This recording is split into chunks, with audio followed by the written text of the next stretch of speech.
Hi, I'm Kristen, and thank you for joining me today as I talk about the void, which is a black space that exists within the astral realm. So, the void is a space that I used to go to when I was a kid, and it was something that was never populated with anyone, anything, or any objects. And so, as a child, I used to have these dreams or dream states, or not really a dream, but not really awake type of periods where I would end up spinning slowly within this black space. And then I would spin faster and faster and faster until eventually I would kind of get flung off into nothing. And I could feel like all of my insides kind of rising up in me as kind of the centripetal force was sending my soul body around and around and around. Um, and so that happened for many years, and I didn't have any other experiences with the void until 2024. So about early last year is when I started having different experiences there. Um, so to get into what the void as an actual steady, stable place is like, the best way I could describe it is vast and infinite, but also warm and cozy. So typically, when people think of an infinite black space, they would think of cold and kind of desolate and space, and possibly think of like, well, maybe there's stars out beyond the farthest reaches. Um, but the way that I have experienced the void is more like going into almost like a blackened sound chamber or a type of space where everything is kind of muffled. And so, even though there are no walls, there's no definitive barriers that are within this space. It almost feels like when I go to this place, that there is kind of like a localized area where there is heat and comfort, and it seems like the sound is contained within this one small area, and deadened around it, even though visually I can see like far, far beyond the actual space that I'm standing in. Um, and something that's also worth mentioning is that there is kind of a really subtle, soft spotlight that seems to appear on me and then on whatever ends up appearing in front of me.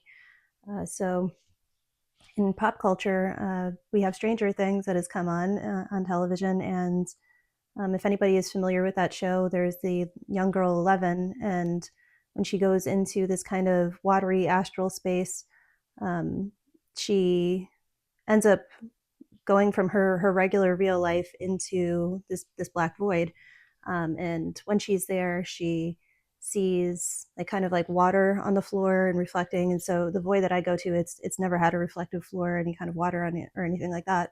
Um, but the way that the scenes where she's in this void, the way that that's portrayed, it is very similar to what I've seen, as far as how the spotlight looks. It is very bright, but it's diffused, and it is a kind of like a pure white light. It's not tinged blue or tinged yellow at all. Um, and also in the scenes that she goes to this place, it does look like an infinite blackness. Sometimes like she's looking from really far away at something as she comes closer to it, and that is also what I've experienced. Um, and so to get into kind of what happens in the void, I would like to briefly talk about Robert Monroe. So Robert Monroe was a researcher that looked into traveling out of body and going into astral spaces. And so I have his book here, Journeys Out of the Body. And on the back of the book, just to quickly describe kind of like who Robert Monroe was, it says in 1958, Robert Monroe, a Virginia businessman, began to have experiences that drastically altered his life. Unpredictably and without his willing it, Monroe found himself leaving his physical body to travel via a second body to locales far removed from the physical and spiritual realities of his life. He was inhabiting a place unbounded by time or death. Okay, so I know that Bob, he would go to the void all of the time, and it was a major part of his experiences where if he didn't instantly come out of body and then transport himself to a specific person, he would kind of go into, I would say, like this in between liminal space, which is the void. So there are a few kind of pages that I've marked in this book, Journeys Out of the Body, where he talks about what the space is like and kind of like where he places it within his locales. Um, so in this book, he talks about this black hole, black void space kind of being part of locale 3, but he also describes locale 2 as kind of having the attributes of the emotions that the void tends to have. So I'll just get right into it. Okay, so he mentions beyond through the hole was nothing but blackness. It was not the blackness of a dark room, but a feeling of infinite distance and space. And he goes on to say, I moved cautiously through the hole, holding onto its sides, and poked my head through carefully. Nothing. Nothing but blackness, no people, nothing material. And again, this is what he's describing as locale 3 for him. And then he also says, in accord with published reports of other experimenters, penetration of the hole was visible to a person or intelligence at some location other than the immediate vicinity. So this kind of explains why when you're in the void, there can be other people, other spirits, other objects that kind of come to you and begin to relay messages. And so even though he kind of mentioned a lot about the visuals of locale 3 as being this dark blackness void-like space, the way that he described locale 2 in regards to how he had interactions in this astral location is very similar to what I've experienced. So he says, in locale 2, reality is composed of deepest desires and most frantic fears.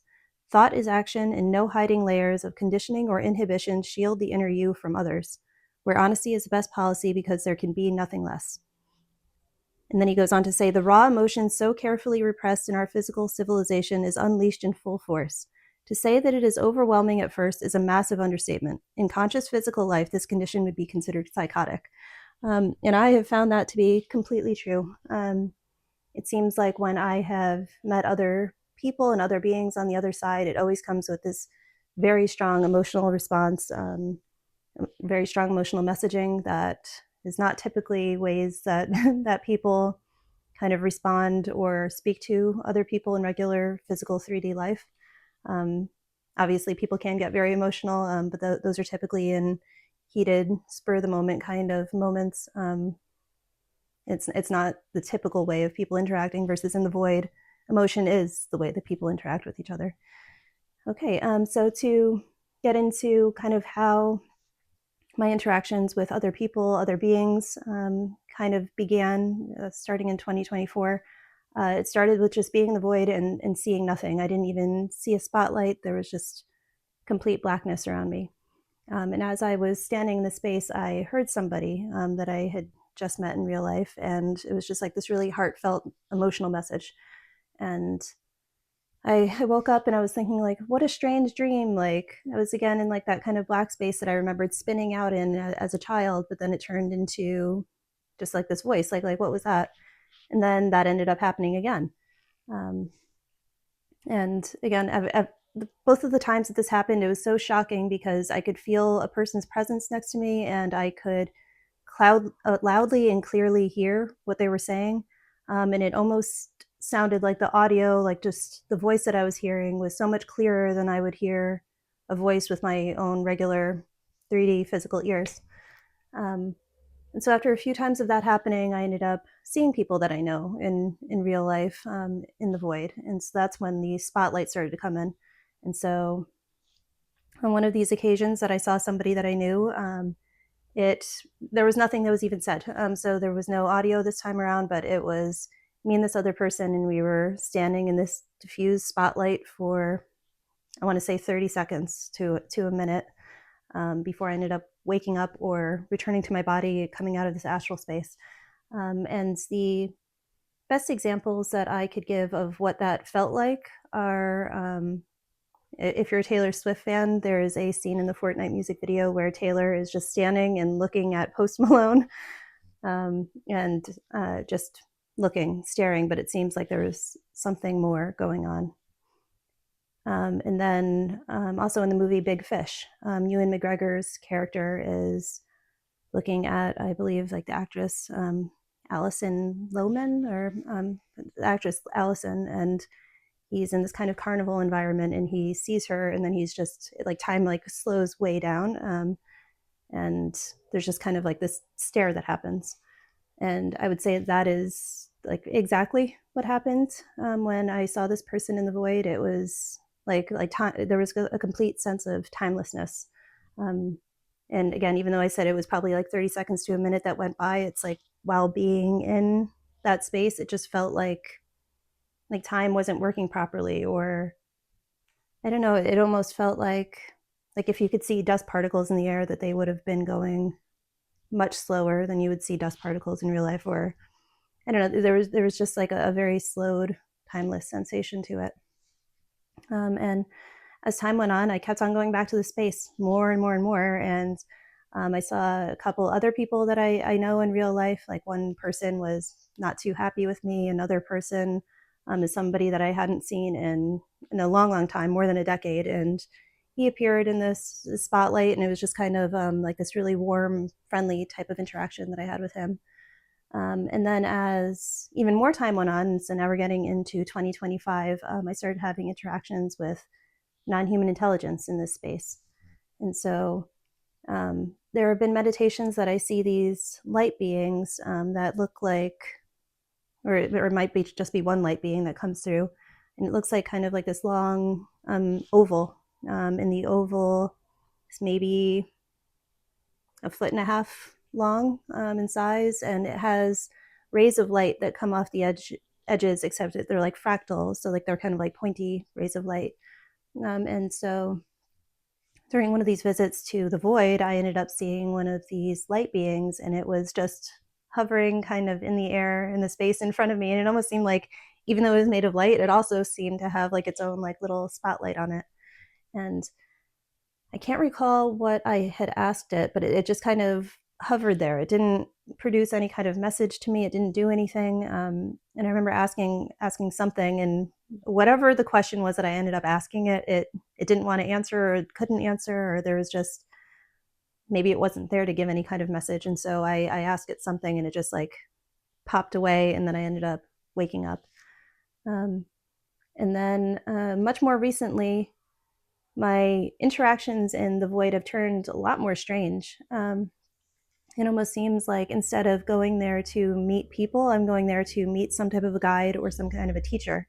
Yeah, I'm not sure where guides fit into this, or if when you go to the void, it's like you're just going to get somebody different, or there's certain spirits or non-human intelligence that kind of just like wait there for you to come and to learn.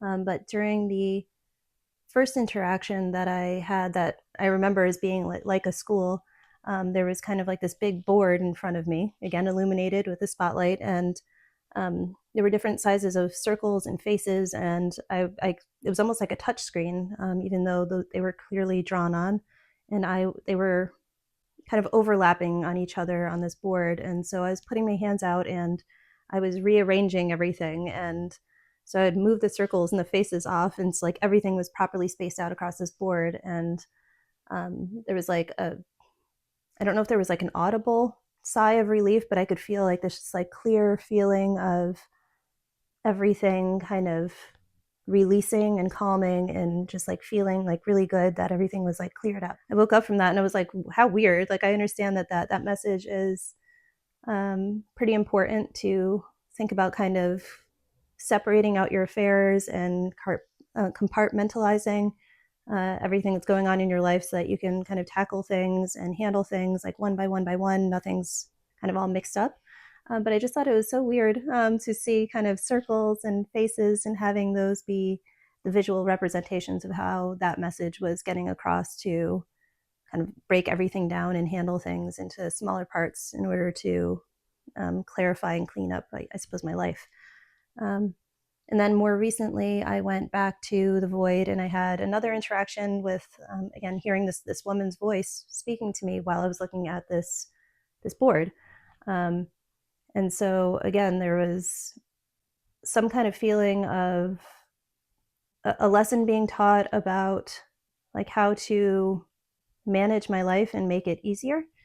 And there was also like a kind of, I want to say, like there's been times that I've gone into the void and have gotten the feeling like the lesson was about specifically like manifestation, and how when you're very clear about things and you explicitly focus on one thing only, or like one thing very precisely at a time, that those come into fruition. And so it was kind of in the space that I also got a message that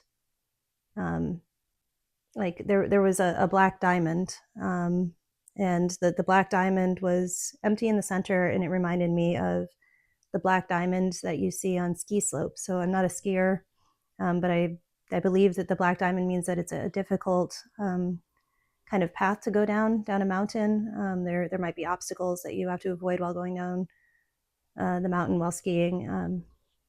And so it seemed very clear to me as I was waking up from that void space that there was a message being given about how there were going to be many obstacles to avoid, but eventually, obviously, you get to the bottom. Um, and so, yeah, it's been like a really interesting experience to keep going back to this place and back to this place and back to this place. And kind of when I'm in there, I really don't know what it is that I'm going to be encountering. I don't know if it'll be a voice, if it'll be somebody that I actually know, if it'll be, again, one of these kinds of light beings or a teacher. It seems like this kind of like waypoint where when I'm out of body, I can go and just meet one-on-one with somebody or something and get a message across without being bothered by a lot of other beings. And I know that Robert Monroe has written in his books about how once you kind of pass beyond this hole in this black space, you end up in a much wider field of the astral. And once you're kind of in an actual space that seems to have an environment and like actual details like mountains or streets or buildings or things like that, that there would be a lot of people that are around. It's not just one person that you're interacting with. There could be passersby, there could be just other people associated with the person that you are speaking to or interacting with. And it could be like a big jumble of a lot of different things going on and a lot of different interactions. So the void is almost containing a space so that it could just be held as just like one small like meeting room in an infinite vast area.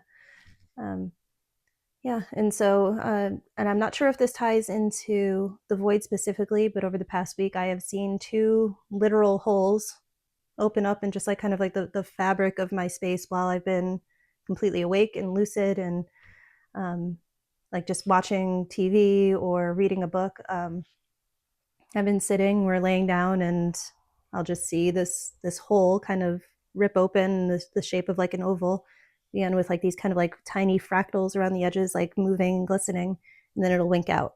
And so, based on what Robert Monroe has said about the hole that he goes into in order to get to the other side, and there are other experiencers that have talked about seeing these holes open up, and then it's almost like a portal into this other side. It almost feels like now that void space, that astral space, is breaking out from my in between awake and asleep, almost like dream state kind of area, to now appearing in my waking life.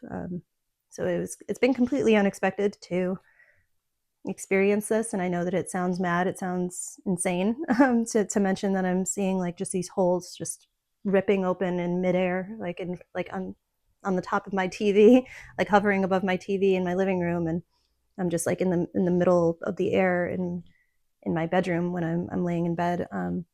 But it's been happening, and I think it does tie into the void space. And it seems like there's just a whole realm that we don't properly understand, but it is so expansive, and it's so important for so many people to be there just so that they can gain messages from spirit or gain messages from loved ones in a way that they maybe otherwise wouldn't be able to do. So if you've ever had experiences with the void, no matter how mundane or how exciting or completely bizarre they may have been, please let me know in the comments, and I'd really appreciate it. So thank you so much for listening today, and I'll see you in the next one. Bye-bye.